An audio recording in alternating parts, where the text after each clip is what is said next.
my fellow comic book collectors, it's Alan, the Comic Collector Geek, and this is part 9 of this unboxing, this Something Cool unboxing. And we're getting into the slabs. It's mostly slabs from here on out. There's maybe a few raws, but not much. Mostly slabs.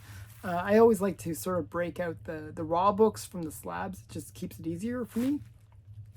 But these are going to be some pretty big slabs for the most part. We're going to go through all of these ones. So some pretty cool stuff in this one. I hope you enjoy as much as I do. I really love getting these books. I'm gonna get right into it and unwrap this first one.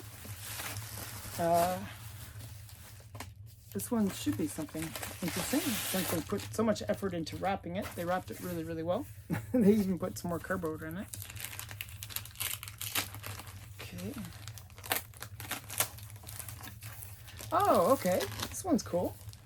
I'm gonna start out with a fun one. So it came like this, but has some extra little bonus thing. I'm going to show you the bonus thing first. I'm not sure what this is. A message from Tommy May. Thank you for your purchase. I hope you love it. And then he threw in some extra little stickers. That's really nice of him. Okay, but the book itself is really, really cool. Oh, let me see if I can. Frank Robinson cover. And this is House of Secrets number 123. It's just a classic cover. It's the ice cream cover. Literally, the ice cream is screaming. So it's just a really cute one. I thought when I saw this, I was like, I think it was Cali Comics or somebody like that showed it. I was like, oh, that is just too cute. I just think it's really cute. I don't know why, but I really like this cover.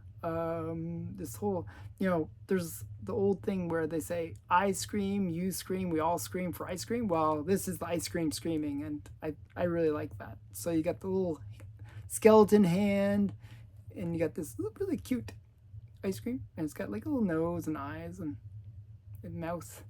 Just a really, really cool ice cream doing its ice cream things.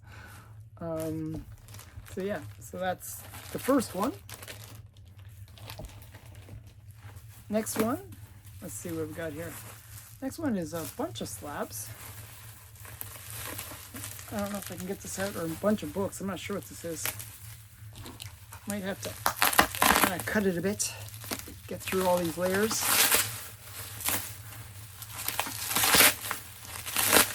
Wow. Okay, so let's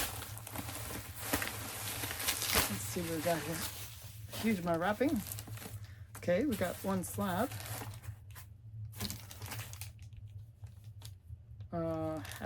Okay, maybe I ordered this. I'm not sure. This is very odd. Okay, so we got Taskmaster, number 3. And this is actually the first appearance of this dude, I believe. Introducing Teguki.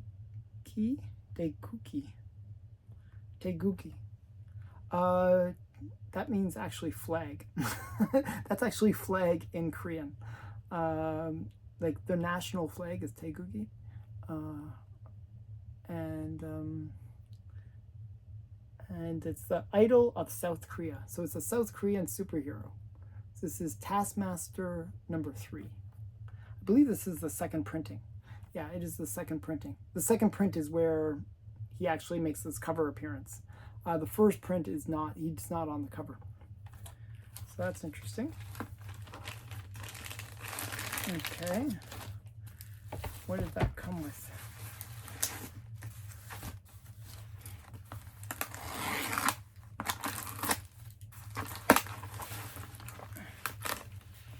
Okay. Okay, this is a really big book. So this next one, I wish I could open it, but I can't. It's slabbed. But this is the very first appearance of a pretty major character. And it's not a character from comics. It's a character from real life. And when I say character, I mean somebody that has like a personality that's kind of very over the top, very iconic personality. and the character is Stan Lee. This is the very first appearance of Stan Lee in comics. That's not Stan Lee. He's inside the comic, and basically he drew himself inside the comic. There's a thing where I think it's Marjorie, going to some club, and she catches a ride with Stan Lee. It's kind of an interesting little story, but I always liked this cover. I didn't realize it had that extra Stan Lee element to it, but I always loved this cover, just her winking at me and or at the reader. Maybe it's me. I don't know, but I really like this cover. This one really presented well. So this is Margie Comics number 36 from 1947. It's just a really pretty cover. I always like this one. Actually, I was introduced to this comic by Comic Tom, of all people.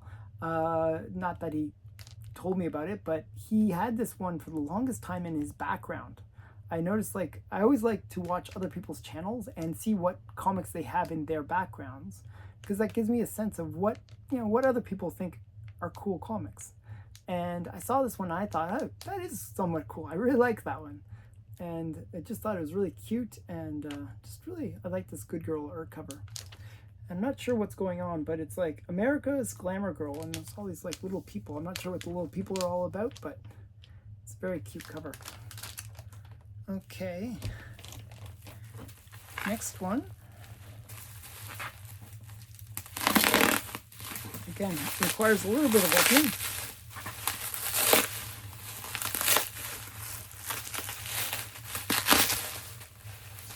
Well, these people pack these slabs really, really well.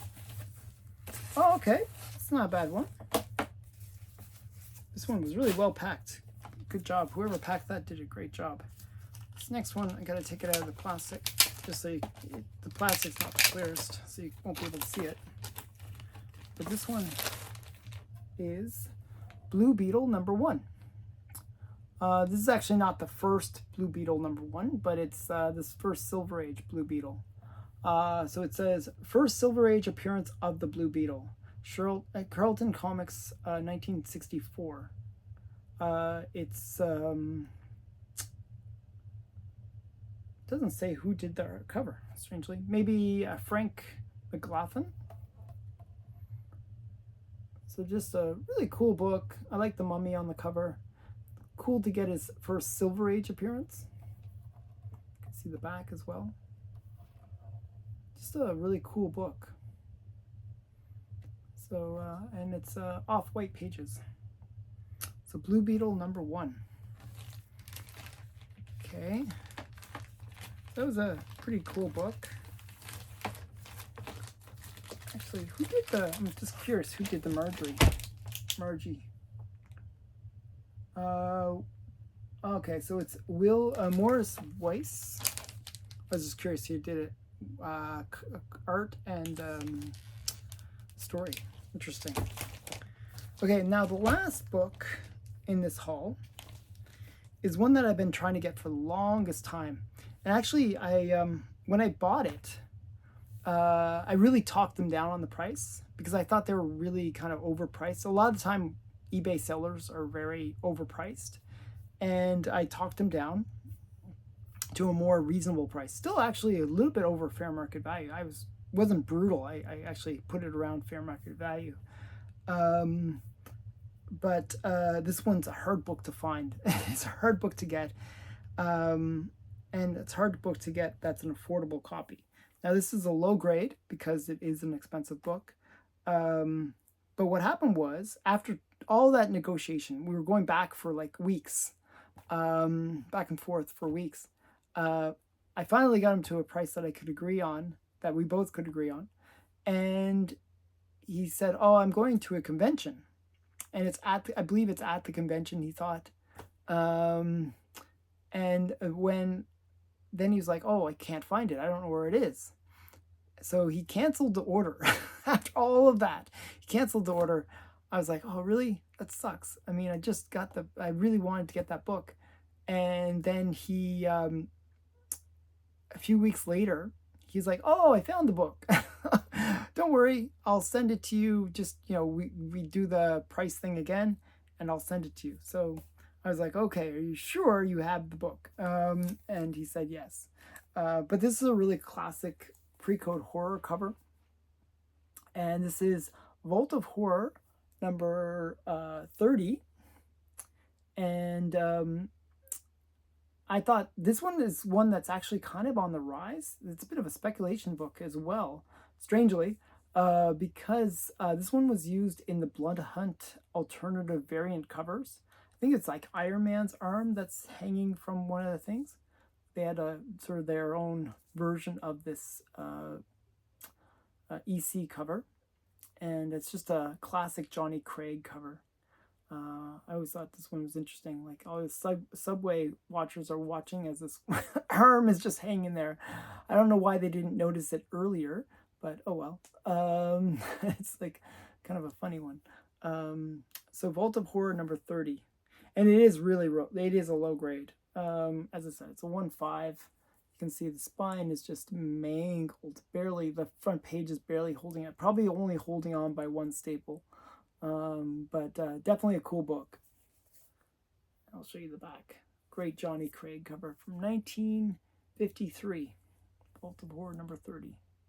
It's one that I've been wanting for a long time now. I bid on it so many times and I would always lose. It was really frustrating.